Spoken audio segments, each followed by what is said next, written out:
Welcome back, third grade scientists. Today we are going to explore another way that we can collect weather-related data. Last week we looked at bar graphs. Today we're going to learn how to make a line graph and how we can use that to collect, analyze, draw conclusions, and make predictions about weather-related data. Let's get going. So today we will implement the steps to create a line graph. So before we begin that, let's consider the question, what is the purpose of a line graph? Well, a line graph is a type of chart used to show information or data that changes over time. Before I show you a picture of what a line graph looks like, stop and think. Do you have a picture in your mind? Have you ever seen or used a line graph before?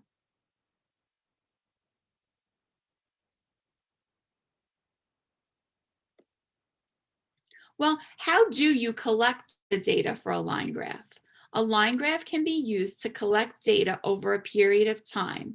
We can compare it, analyze it, and make predictions by looking at trends. Line graphs are specifically used to analyze trends in data. In other words, what keeps happening over and over again, or how things are changing over time. So let's explore or discuss the parts of a line graph. A line graph has a title, like all graphs do. The title tells about the data that's being plotted. Just like a bar graph, a line graph has an x-axis and a y-axis. The x-axis is the horizontal axis that is labeled, and usually it's generally about time. It could be hours in a day, it could be days in a week, days across a months across a year, but generally the x-axis is plotted over time.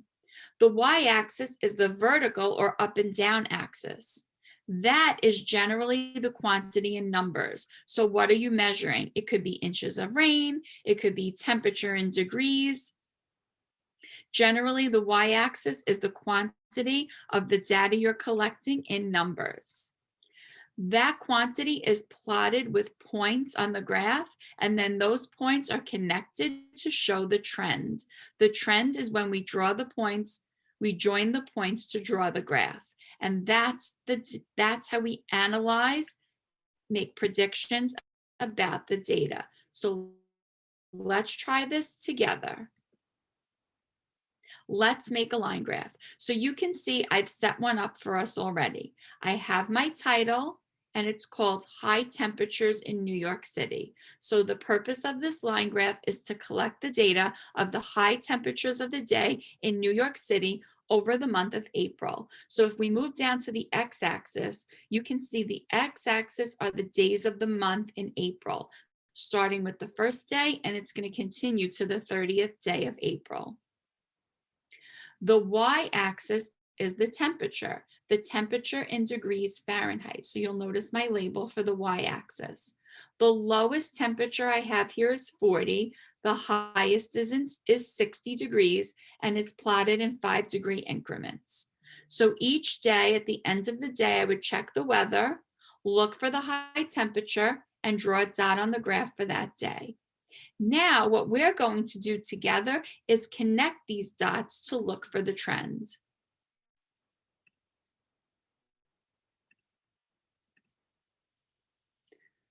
So on April 1st, we had a 45-degree day.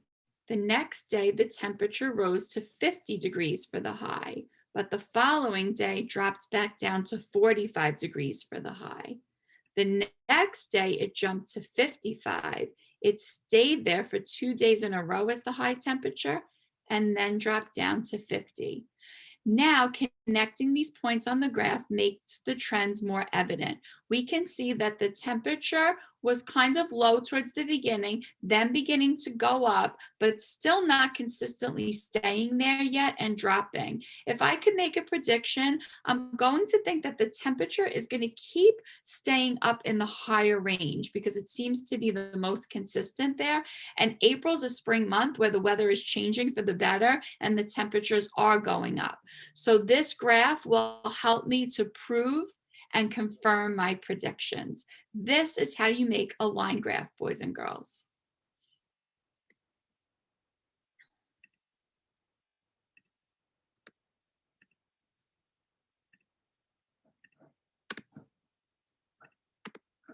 So after I've connected those points and noticed the trends, I can ask myself the following questions.